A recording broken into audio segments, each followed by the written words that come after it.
Aloha. Howdy everybody. It's no secret that I am a big fan of tiki cocktails. If it wasn't apparent by the 80 different Aloha shirts I own, it might be, the puffer fish or the different kinds of rum that I'm always drinking. I think that tiki drinks are by far the best cocktails. I initially fell in love with tiki when I went to Tiki Tea for the first time in Los Angeles, one of the oldest remaining tiki bars. And the first time I went, it just blew my mind with how delicious all of these drinks could be. Literally so many drinks on the menu, more than I could ever try. So I could spend every night sitting in Tiki Tea or the countless other tiki bars around Southern California. But the issue is that I don't think that my liver or my wallet could handle that. And that is actually how I initially got into drink making.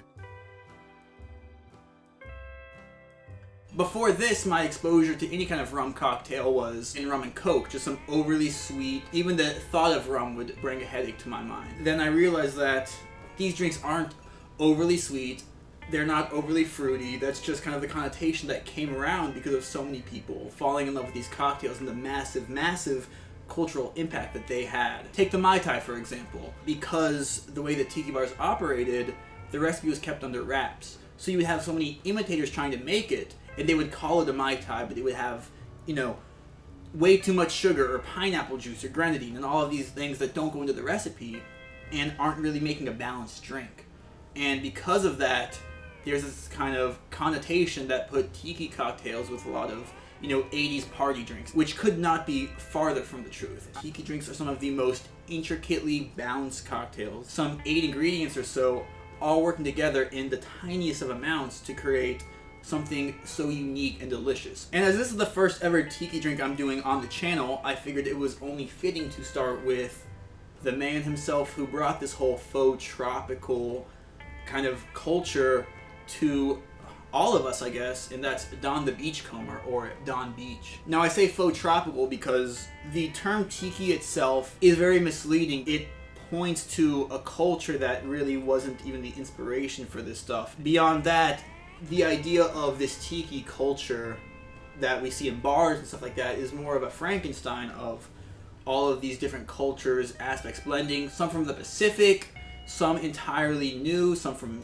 Fiji, some from Haiti, and it's really an amalgamation of these things. And beyond that, a lot of these cocktails have their roots in a lot of native tropical drinks like tea punch or daiquiris, but these are not the same drinks that you would be having, in Hawaii. And as I mentioned, all of these recipes were kept under wraps. So no bartender could get scouted by some other bar or club to take these recipes with them. They were all in these unmarked bottles, and we're going to use one of those ingredients today. The Beachcomber would give the recipes out, but it would just say Don's Mix on there. Well, what the hell is Don's Mix? But then you would have like Don's Spices. We had no way of knowing what was in these cocktails. Don had kept these under wraps until his death, and there was no way to figure out from him, obviously, and he'd only told his closest bartenders what was in these drinks. It was the effort of one man in particular who brought most of these vintage tiki recipes to us and really caused the revival of tiki drinks that we now have. That man is Jeff Beachcomber. He's a new bartender, but he's more well known for the way that he would track people down,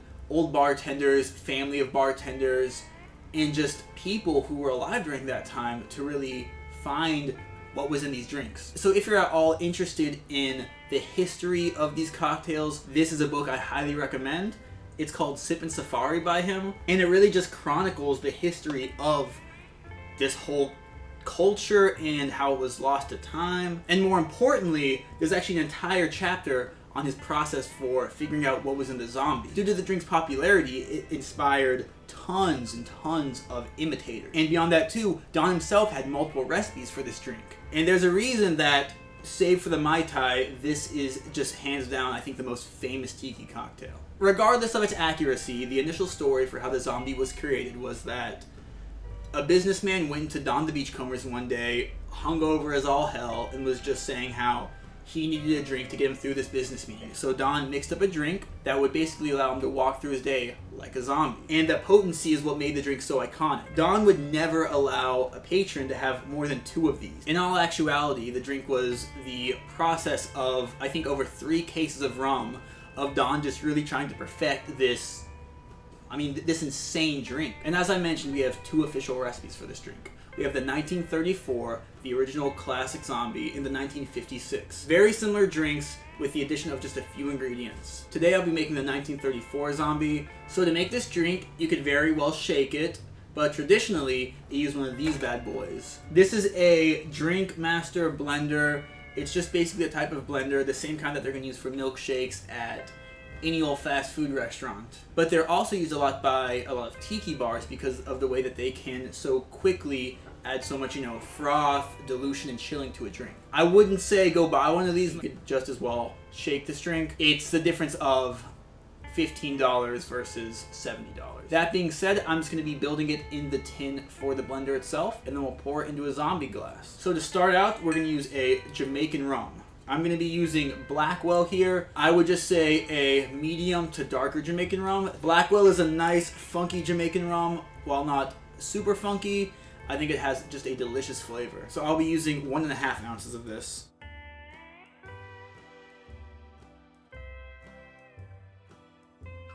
Now for more rum, we're going to go with a Puerto Rican Gold. The best bet for this, for your money, is going to be Bacardi 8. This one is just kind of what Beachcomber himself recommends and what a lot of bars will use when this is called for. I have never tried this. That's not bad. So 1.5 ounces of that.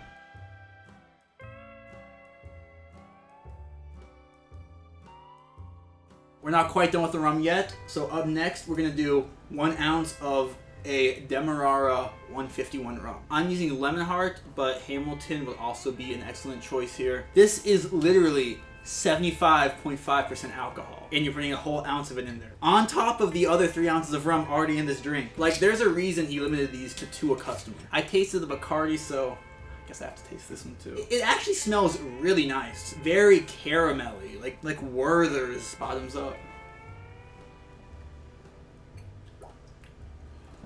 I mean, like, the second I even, it touches my mouth, it's just, the warmth that bleeds over it. Oh, man. So, I'm going to do 1 ounce of this. Getting drunk from licking my fingers clean. So, that's one of the big things you're going to see in a lot of these tiki drinks is mixing multiple kinds of rum into a cocktail, which basically just creates a body that no one rum could do on its own. Up next, 3/4 ounce of lime juice.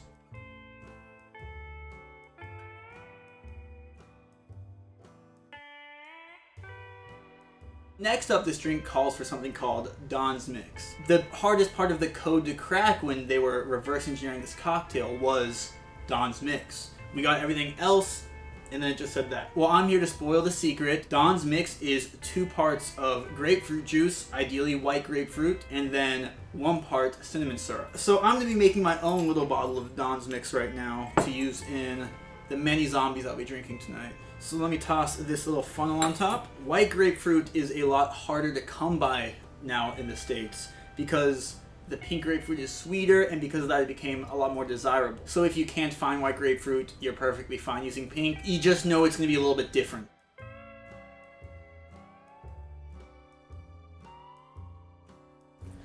Get some of that juice out.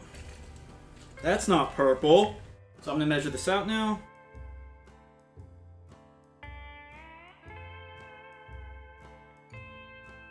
So it's 2 parts white grapefruit to 1 part cinnamon.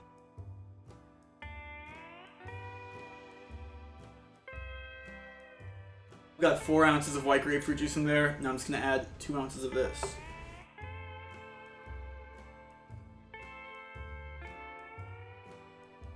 So now I guess I'm just going to stir this on up. I could have strained the pulp out, but I think it'll be fine. I got most of it out. That right there is Don's Mix, as it would have been behind the bar at one of the Beachcombers for somebody making the recipe.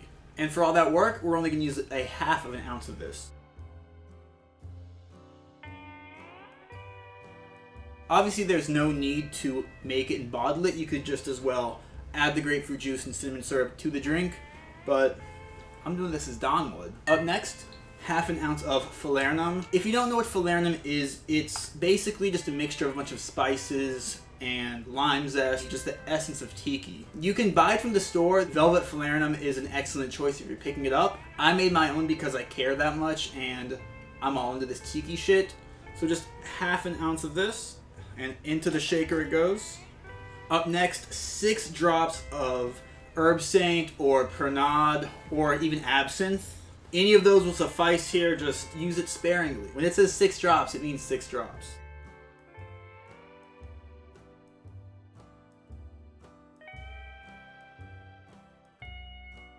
Up next, 1 dash of Angostura bitters. And last, but certainly not least, we're just going to do a teaspoon, I'm just going to use a bar spoon of grenadine. I know this cocktail calls for a lot of different syrups and ingredients going into here. Many are expensive, many you have to make at home. I will say though, with grenadine, no matter the drink, you should make it at home. To make your own grenadine, it's literally just 1 part pomegranate juice to 1 part sugar. It's one of the easiest things to make, and it's a lot of fun to use. Now I'm just gonna add some crushed ice to the shaker, and I can stick her on in here.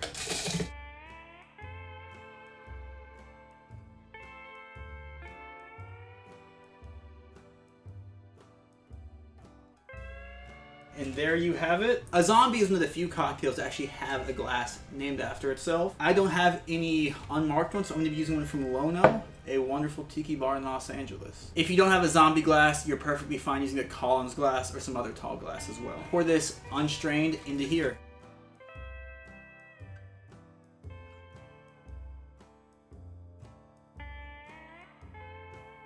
Now just cap that with a little more pebble ice. The standard garnish for a zombie is just a sprig of mint, and I'll stick her on in there.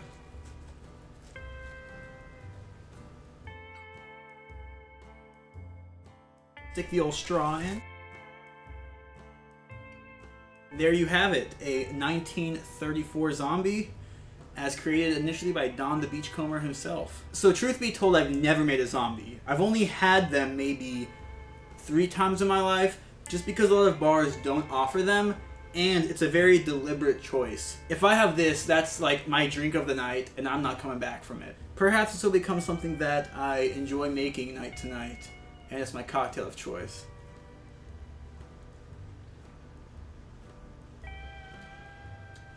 Oh my god, that's good. That's really good. Literally, this cocktail could be credited with inspiring the entire Tiki craze. I mean, it's strong. You get that 151. You can taste the absinthe. Very nice. And, you know, you think 6 drops isn't going to be that much to carry it through, but that's the genius of these drinks. Every little ingredient. You get literally 1 bar spoon of grenadine, but you can taste that pomegranate in there. And the way that the 3 different rums blend, you get a little bit of Jamaican funk. You get that smoothness of the Bacardi 8. And unsurprisingly, you get the little fire from that lemon heart. There's just so much going on in this drink, but it's so simple at the same time. And it's strong, but it doesn't taste like it's as strong as it is. I mean, what else is there to say about this drink? One of the most famous cocktails for a reason. Everybody have a good day, and I will see you all in the next video. The area I built my set I found has no outlets, save for the ones up there. Let's make a zombie. So plug it in, and do it on high for no more than 5 seconds. And there you have it, a zombie.